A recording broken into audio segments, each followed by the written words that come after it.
Grant Colson here at C2E2 2022. Subscribe to Raze Chaos.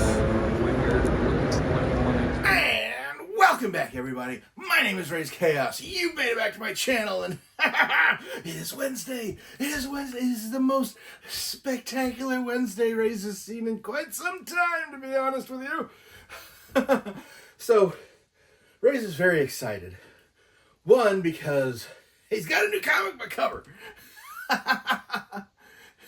Two, it's not Spider-Man. I mean, yeah, I would be excited if it was DC, but it is Marvel. But at the same time, it's a unique character. It is a character that we have not seen yet. It is a character they've never made a cover of. And it's a good one. It's a very good one. I am, of course, talking about the mighty Thor. Or just Thor. Number 337. From the early 80s. I want to say 83, baby. What the heck was that?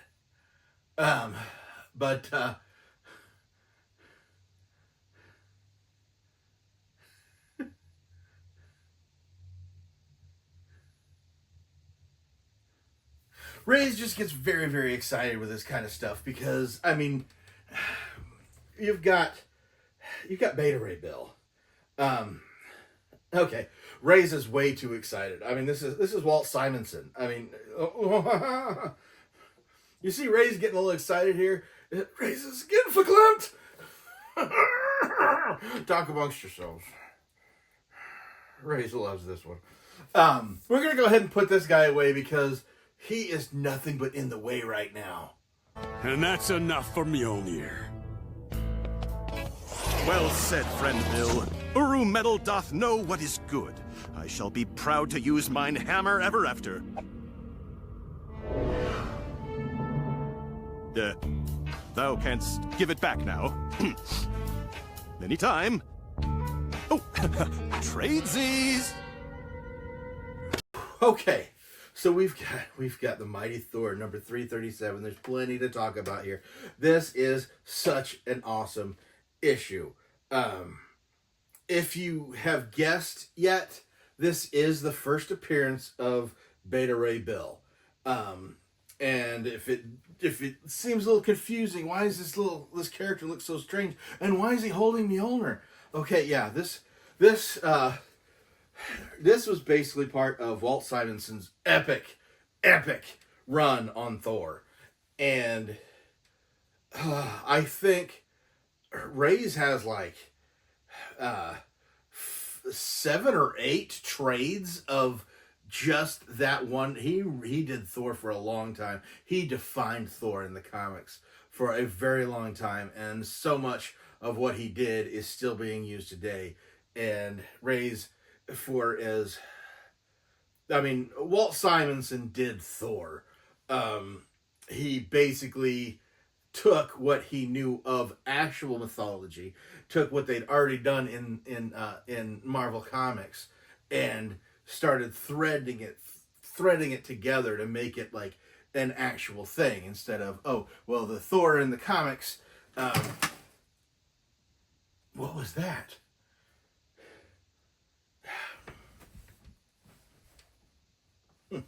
Yeah, you wouldn't get the Thor in the comics is like this, and this isn't part of mythology. They actually managed to combine. He actually managed to thread them through to where he'd make it fit about as well as anybody could. Walt Simonson was a big fan of Norse mythology, so I think it was his personal mission to actually try and put the Norse back into Thor as far as that goes. And he did a lot of Asgard stuff. He introduced a lot of characters to the Thor mythology. There were a couple of questionable things that he did. I will say that. I mean, this issue specifically, there is a little bit where you have Blake Thomas, who is Thor's secret identity, actually thinking about how much nicer it would be if he didn't have to be a god every once in a while and he could just always be the regular guy. And that kind of stuff really made no sense to me, because it was just like, dude, you are the god. You grew up as the god. You've been a human like a little bit, and it's a punishment. Yeah, just that kind of stuff really didn't make sense. But like for the most part, he did. He put a lot of making Thor what he is now, and yeah, I've repeated that.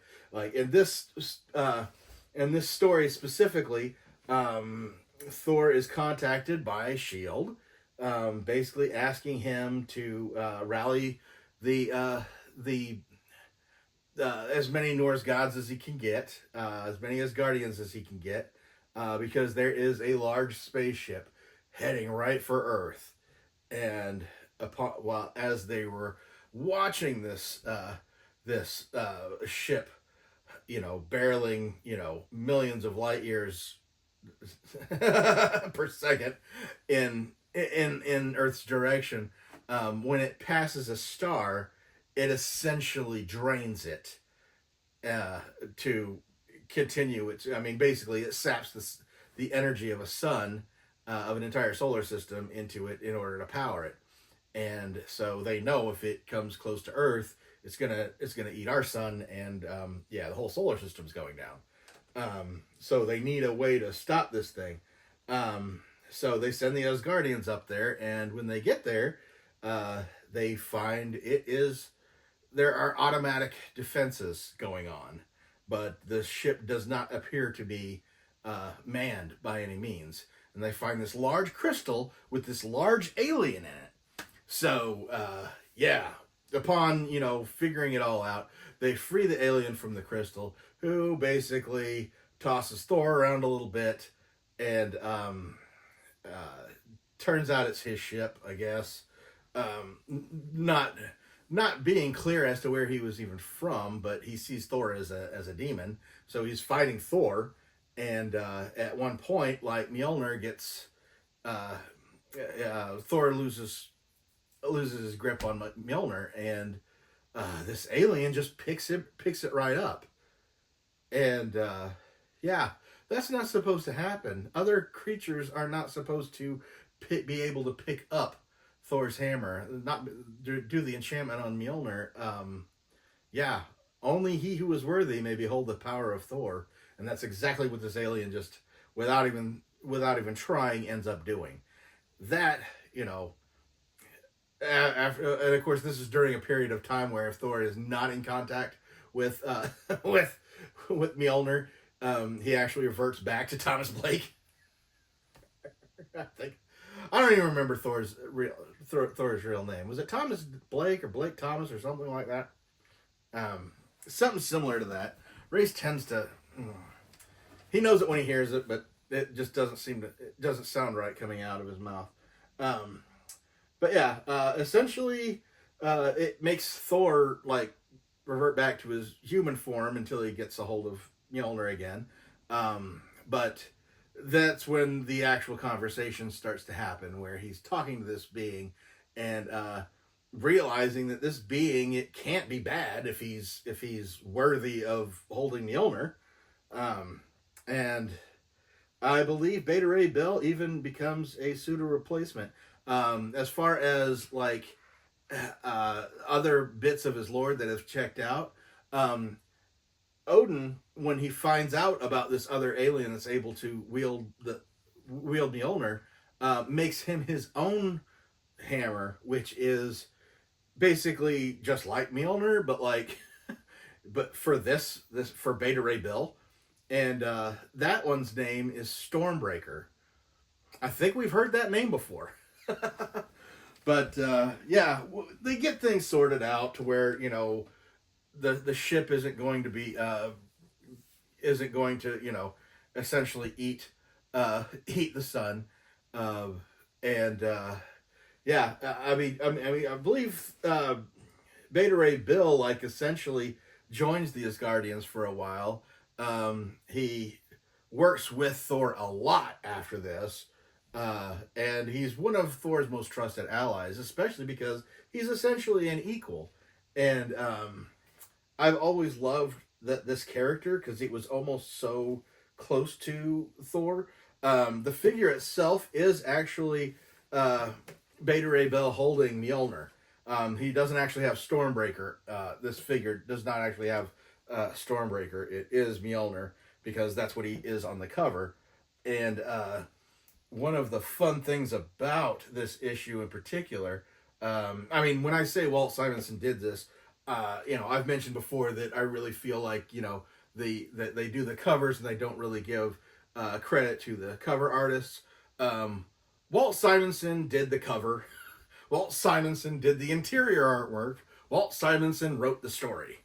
This is all Walt Simonson, and there's a reason why he is considered one of the heavy hitters as far as comic book writing, because he has got a huge lore that he has created for not only Thor but other characters.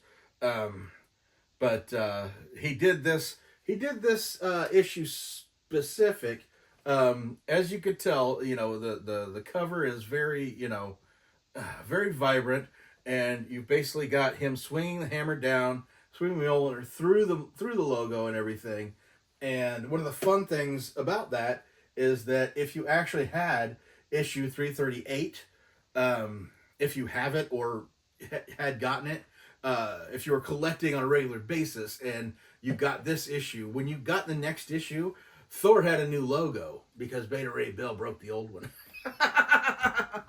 I mean, they actually worked that in there. This was right before they did a revamp of the cover title, a logo, I guess you'd say.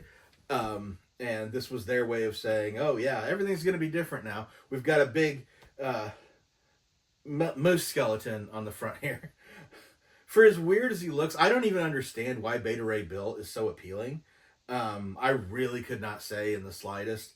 But he's one of those characters. You do get a shot of him in Thor Ragnarok. He's in there. He's one of the faces on the large tower. And you better believe that Raze hopped a little bit when he was in the theater watching that one. That was a little Easter egg that Raze jumped for, because Beta Ray Bill's right there, and he's always been used as a great little foil. Because what I find funny about that is because Thor Ragnarok, the majority of that was based around Planet Hulk, and it seems funny because yes, that's a Hulk story, but they used it for Thor. When they did the animated movie of Planet Hulk, they had a problem because in Ragnarok, when Thor is fighting the Gladiator Hulk, that's part of Planet Hulk. He's basically fighting for his survival, and in the animated movie they had switched it around. It was actually Beta Ray Bill that he was fighting, so it wasn't a big jump to put Thor in there instead.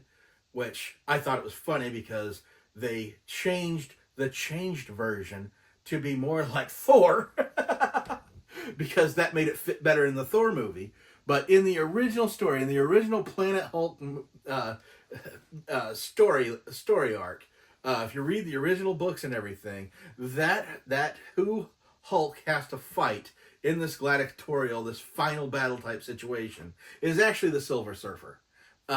So big spoiler there if you haven't watched that movie, but when they started doing the animated movie, it was kind of funny. I thought it was interesting anyway, because they replaced Silver Surfer with Beta Ray Bill in there, and when they introduce Beta Ray Bill and they're talking to him, and Beta Ray Bill starts telling his story, it's not his story.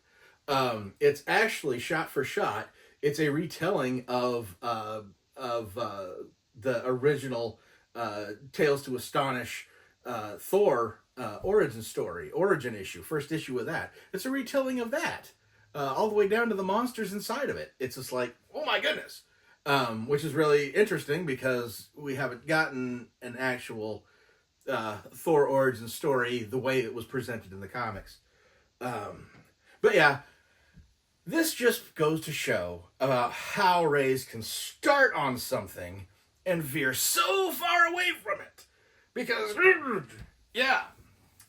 I swear to God, This is why Raze doesn't live stream, because he wouldn't even know to title the dang thing. It's just like, yeah. Take a name from the audience and have them tell you, say, hey, explain this. And Raze will go on all night explaining parts of the DC universe and how it relates to the Marvel universe, and heck, even jump into Dark Horse or whatever. Yeah, whatever other comic book he's doing, some influence. Like, in all honesty, this is this cover itself. Raze has talked about homages before, primarily with Spider-Man homages. That Todd McFarlane did an homage to his own homage. This cover has been an homage to several future Thor covers, which is funny because it's not actually Thor on the cover here, but in the later series Thunderstrike does a similar cover to this, and in Thor's own series they homage this version of it, homaging, of course, Walt Simonson and not so much Beta Ray Bill, but maybe.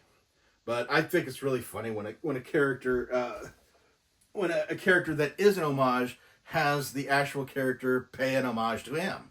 So we're gonna stop saying homage because yeah, I think Raze has done enough damage at this point. I hope you've enjoyed this video. I hope you've enjoyed this issue. I want to know if you have read or seen any of the Beta Ray Bill stuff. Is this a character? Some people don't like the character. Raze loves him. Do you like Beta Ray Bill? Is this a fan favorite? Is this one of those characters that shows up and you just have to grin because it's like, oh yeah, it's Thor's cow brother or whatever, whatever the hell he is. Yeah. No matter how you look at it, I mean, this is just a very fun character, and just I don't know if it's just him showing up and picking up Thor's hammer that gives you that automatic, this is a good guy. This is a good creature. Whatever it is, he's pure. He's worthy to be Thor. But yeah, just an easy, oh, by the way, we don't know you, but we like you. Is there any other way you could really do that other than, well, hey, he picked up Thor's hammer. That's good enough for me. But I love this, and I love this figure, and I hope you have enjoyed this video. Ray's going to go ahead and let you go now, but never forget that life is full of odd moments. You never know when you're going to be defined.